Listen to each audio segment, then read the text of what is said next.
Imaginez, le Real Madrid, le plus grand club du monde, vient de vivre une deuxième saison consécutive sans le moindre titre majeur, alors qu'il possède dans son effectif deux des meilleurs joueurs de la planète, Kylian Mbappé et Vinicius Junior.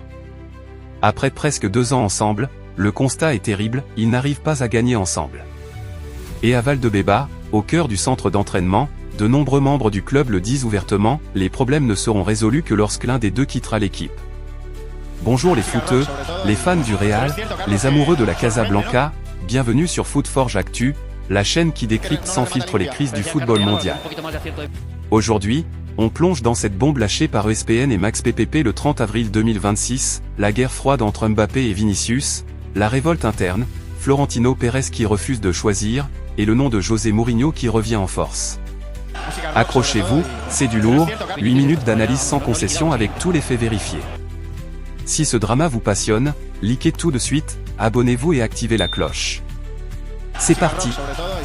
Pour la deuxième année consécutive, le Real Madrid va terminer la saison sans titre majeur. Une situation rarissime pour le club aux 15 Ligues des Champions. Après une première saison 2024 à 2025 déjà décevante, seule la Supercoupe d'Europe remportée, la saison 2025 à 2026 s'achève sur un nouveau fiasco, deuxième en Liga à 9 points du Barça, élimination en quart de finale de Ligue des Champions contre le Bayern, et sortie précoce en Copa del Rey. Pourtant, sur le papier, l'effectif est monstrueux. Kylian Mbappé, 27 ans, et Vinicius Junior, 25 ans, sont deux des attaquants les plus redoutables du monde. Individuellement, ils cartonnent. Collectivement, ça coince.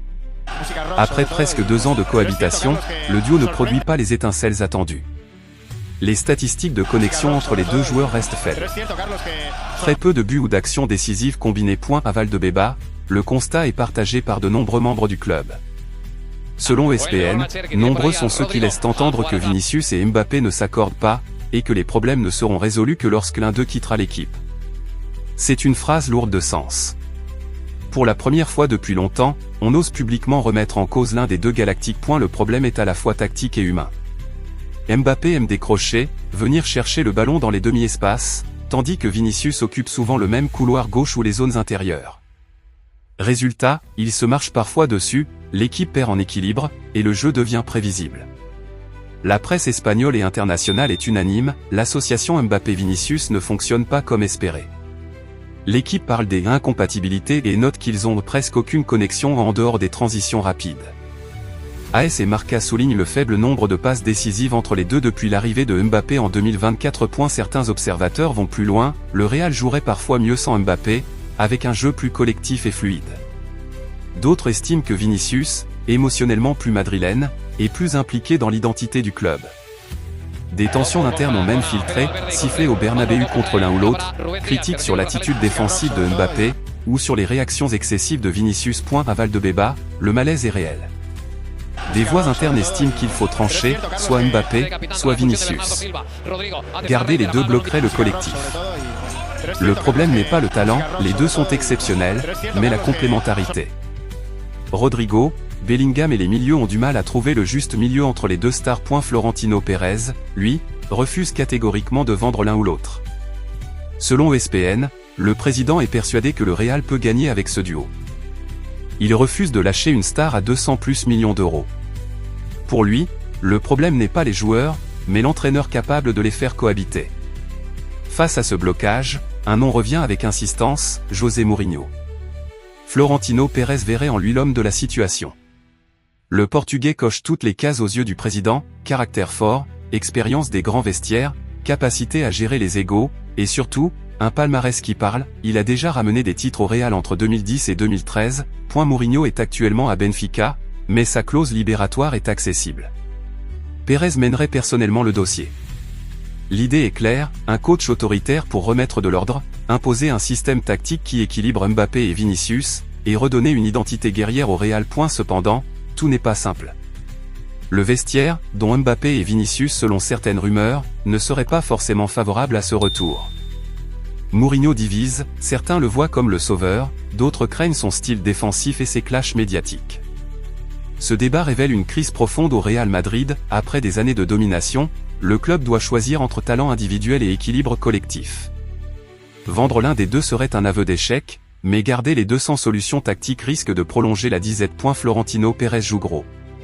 S'il impose Mourinho, il parie sur le caractère du Special One pour faire exploser le potentiel du duo. S'il maintient le statu quo, il mise sur un futur coach, Xavi Alonso ou autre, capable du miracle. Pour Mbappé et Vinicius, l'été 2026 sera décisif. L'un des deux pourrait être sacrifié sur l'autel des résultats. Le Real sans titre, c'est inacceptable à Madrid. Les amis, le Real Madrid est à la croisée des chemins, Mbappé ou Vinicius, il faudra peut-être choisir. Florentino Pérez croit encore au duo, mais à Valdebeba, beaucoup pensent que l'un doit partir.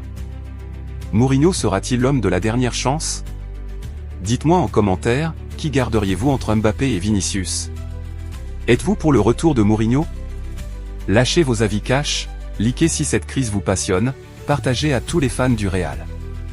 Abonnez-vous pour suivre l'évolution de ce dossier brûlant cet été. Merci d'avoir regardé, et on se retrouve très vite pour la suite. Allez Madrid, ou pas?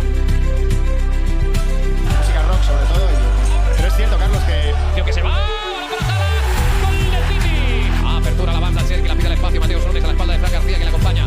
Lo va a intentar otra vez Sergi. Lo trae Rubén Díaz para Doku. Doku que se hace el espacio para dar la vuelta.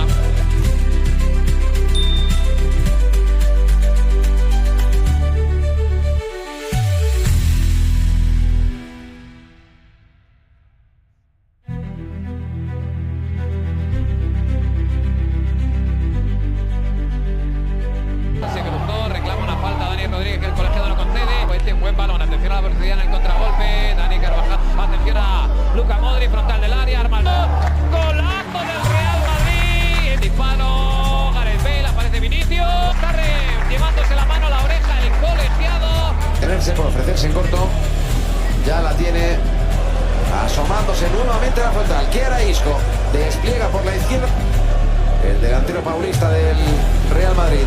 Isco, con Casemiro si la pone dentro del área. Jovic la deja de cabeza, le puede a Mendy. Mendy se perfila para el centro. ¡Gol! Le pega Rodrigo, insiste Rodrigo, Vinicius. La pasada semana tuvimos la oportunidad de retraer la defensa del Castilla y precisamente David dirige el encuentro que midió al Unión Adarve con el Atlético de Madrid. Era su técnico, a Óscar Fernández. Ojo a ese balón, ojo. Acudimos a la rueda de prensa y le preguntamos dentro del área, puede llegar el gol de Vinicius, gol. ¡Gol!